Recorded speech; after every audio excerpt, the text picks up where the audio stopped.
Hello and welcome to today's episode of Candid Tiny House. Today we're hearing from Lou, who's got a 7.2 metre tiny house up in Northern Rivers area. She's sharing with us her DIY build that she's recently completed, and I'm really excited to see what she's made. She's a writer, so we'll see how she's integrating her working from home lifestyle in her tiny house. So stick around. I hope you enjoyed this episode of Candid Tiny House. These are our steps up to the loft. So they just slide out and then you just walk up them. I love that. That is such a good design. But yeah, I really learnt on the job, which is, I think, probably the best way to learn anyways.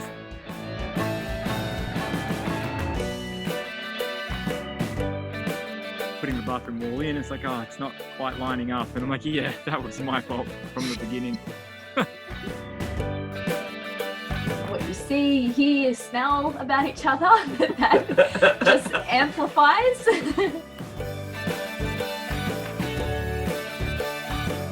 going to be way better when we start building every day. Hi, Louise. Hi. This is my tiny house. Great. Do you want to show us around? So yeah, this is the outside. We've clad it with Western Red Cedar and Colorbond corrugated iron, which is monument colour. That's that dark grey. It mirrors the colours of this environment actually, with a lot of the timber. There was cedar actually grown in this area in northern New South Wales. And the monument grey is kind of the colour of the basalt, which is from Wollumban Mount Warning volcano. So it's just, I guess maybe that's why it felt right, because it just kind of fits with the landscape. How long did it take? About 8 months. I'm hoping it wouldn't be more than 4 tons without my stuff in it. And that was one of the reasons I chose Western Red Cedar for the cladding, because that is super light. So yeah, 13 windows, all aluminium. They were new. The cedar's new, but the deck, which is just newly done, that's all recycled timber. This is where the front door is, and the main gas strut window, which I'll show you when we get inside. Yeah. Also back here is my outdoor shower, which is one of my favorite things about the house. And even in winter at the moment, as long as it's not too cold and too blowy, I'll have an outdoor shower instead of an indoor one, because it's just so nice. And I can actually look up to these trees. There's a Blackbutt and spotted gum. It's a really beautiful little spot in the corner of a block here. Oh, that's all the landscaping to be done. Okay. Yeah, this is my little makeshift fly screen so I can keep the door open. And here we are. I'll just give you a little pan. Oh, I love it. It looks so spacious. Yeah. Oh, it feels really spacious, especially with this high ceiling as soon as you come in. And you haven't done anything to kind of block or interrupt that space. So it's a real flow through, and it looks like you could spin around and be doing something on the other bench really easily. Here's up the ladder. Yes. Now, is this like a meditation space? This is my little meditation space. I actually will probably get a screen of some kind so I can watch movies up here. This is one of the other things I really like, which is we'd used offcuts of this Western Red Cedar to make a feature wall here, and it smells like, a Swedish sauna. It's really nice. And then, yeah, down here, so this is the ladder we made, and is that it just fixed, goes up. or is it? It goes into these slots but no, you can take it out. And it's so it can be removed, and then I'm going to get a cushion made up that goes in the middle section here, so it'll be 2 meters long, that couch, and I'll be able to have a friend stay. But at the moment it's kind of a nice little kind of coffee table area. Just got my sewing in the basket there. Yeah, it's quite comfy. Secondhand cushions we found, which are pretty comfy.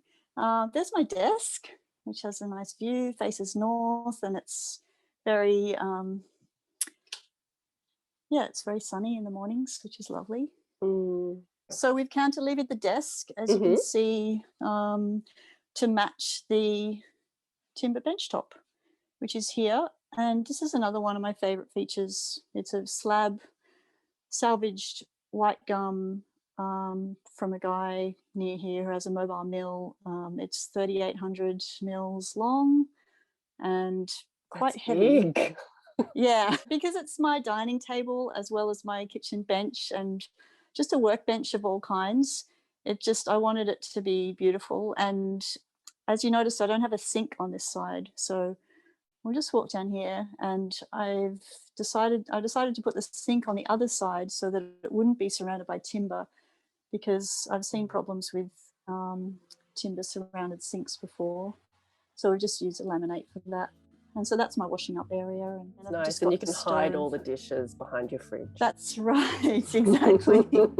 And I've just got a little 2-burner gas stove and electric oven. And So spacious and then, well proportioned. yeah, lots of storage. And this is also one of the things I love, is that when you come in, you look down this way and you get this garden view through the living windows.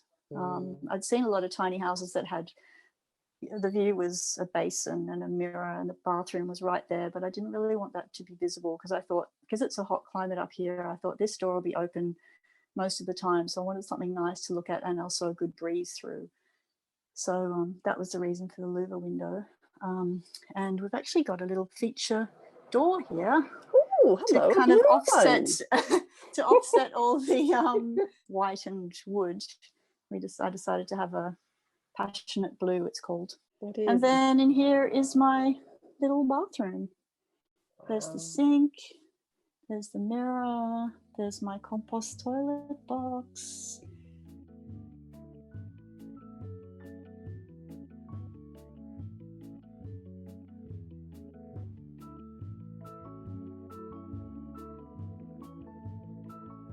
And sawdust in that plastic tub that I've just painted. And I've got another little high shelf for my toilet rolls. And the shower cubicle, which is just an acrylic base with some acrylic walls. Yeah, great. Is that 900 by 900, or what is the measurement? It's actually for that shower? 800 by 800. Okay, great.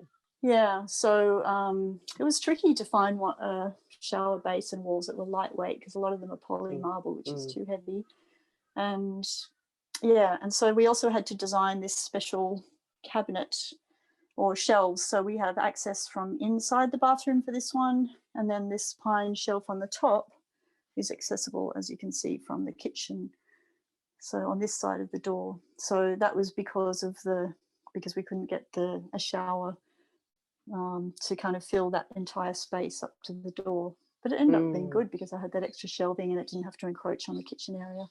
Yeah, that is good. And where do you store all your toiletries and stuff like that? In these shelves here, I've got a couple of little boxes. It's quite deep. It's probably 900 deep, these things. There's my laundry basket down there. I've also got some towels in one of the kitchen cupboards, kitchen drawers, because I don't really use all the kitchen cupboard space. Those were also heavy, I learned. I think 200 kilos for the whole lot. Wow.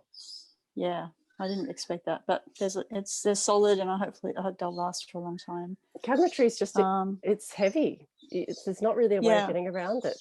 It's a real factor. Exactly. And my hatches.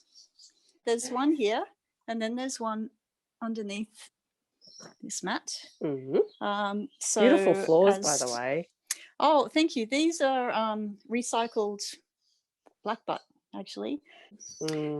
So yeah, we can open this, and there's a whole lot of random stuff: shoes, summer clothes, fans, a vacuum cleaner. In my other storage bin, I've got camping gear, a tent, sleeping bag.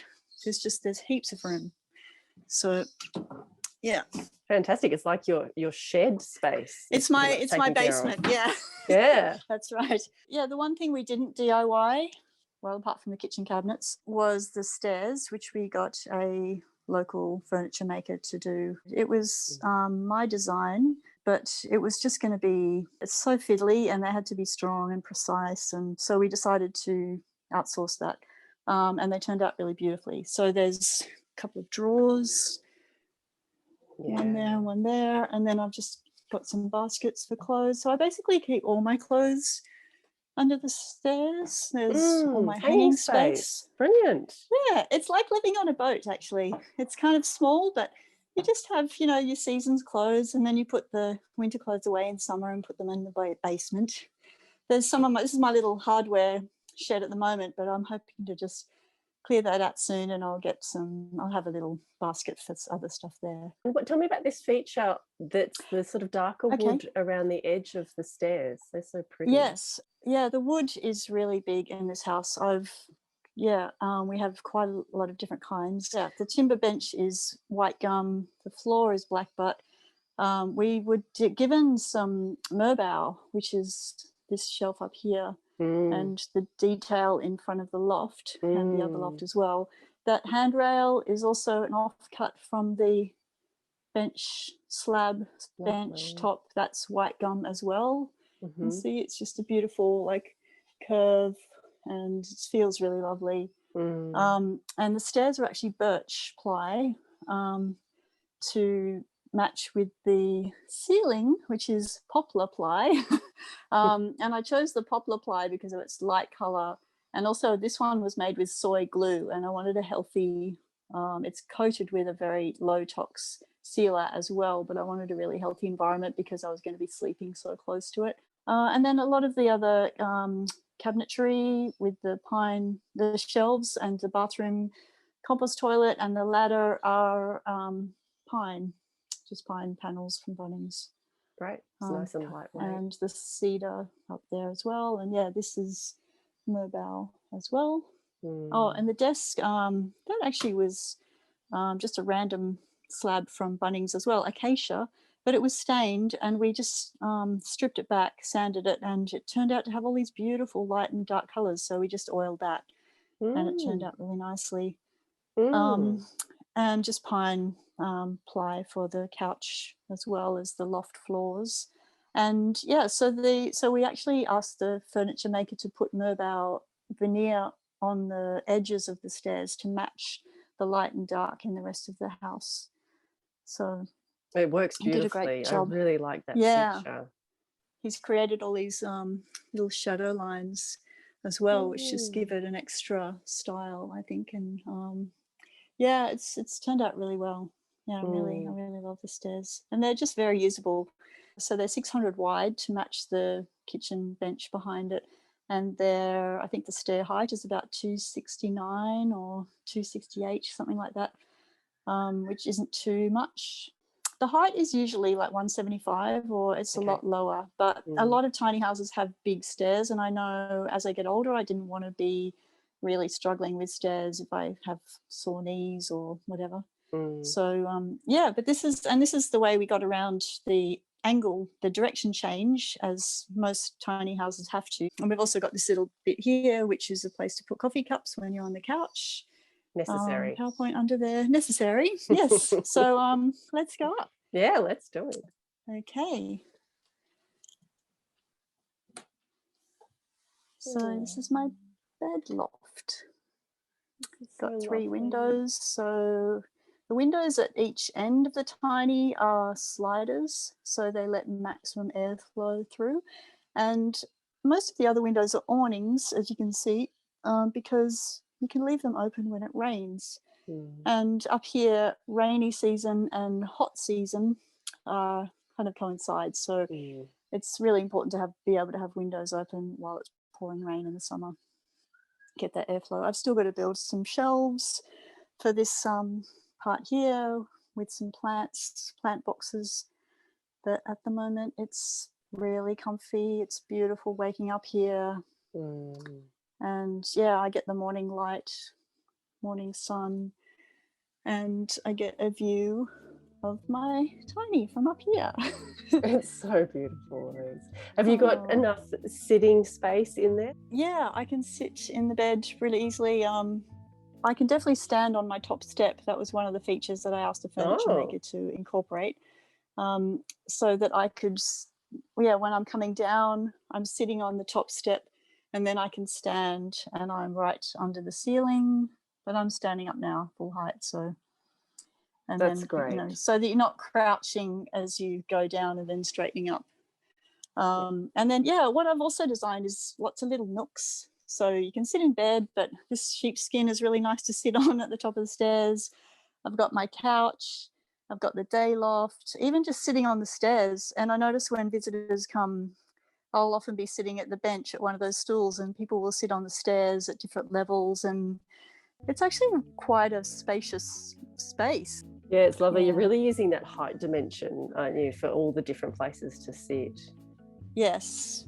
I wanted to show you this gas strut window as well, because this is also one of my it's one of my favorite features, and also a bit of an indulgence because it was the most expensive window that when you push it just goes up like that. So, and it really opens up the space. It's amazing, because even though you can see everything out there when you're in the tiny house, the view doesn't change when you open the window, but there's something about having, I guess, the air coming in, and you can feel the temperature of the wind on your face, and you can smell things, and you can hear the birds, and it's just, it really changes. It's beautiful to be able to sit there, actually. And at the moment there are no mosquitoes, so it's I'll get a pull down screen for summer, but at the moment it's lovely. You can sit there when it's warm enough, and just look fantastic out. And you could have friends on the other side too, leaning in. That's right. Yep, they can pull up a couple of stools and we can have a little dinner party. And this is my little creative cedar flower that covers actually a spot where I thought I was going to have a light fitting, but we ended up moving up this shelf, because this shelf has a hidden light in it. Oh, perfect. So we moved it up so it was level with the other loft fronts. Yep. And then we had to cover that hole somehow, so I thought, I'm just going to make a little flower out of wood. You mentioned money before. Do you mind telling me about your projected costs, and then what you think it probably actually did cost? The total cost in the end was just under 80 grand. I wanted to have a house that was going to be my forever home. I probably spent 5 months on the design process. Trying to anticipate how you are going to want to live for the next 20 years, I guess. It really is an incredible thing to do, which I would recommend to anybody who had the will and the resources to do it, because it's just so rewarding. And every morning I wake up in the house just feeling just so grateful that I had the chance to do it, and kind of satisfied that I did do it. Thanks so much. It's just been such a pleasure, and I just love your house. It's so beautiful. And I think you've just done a gorgeous job. Thank you. Thanks, Shannon. Yeah, that was really fun to talk to you and to think about it. Okay, bye. Check out Candid Tiny House podcast wherever you get your podcasts from. In the podcast interview with Lou, she talks about her budget in greater detail, telling us about some of the major purchases that she faced when building a tiny house, which will hopefully help you get your head around some of the major costs involved.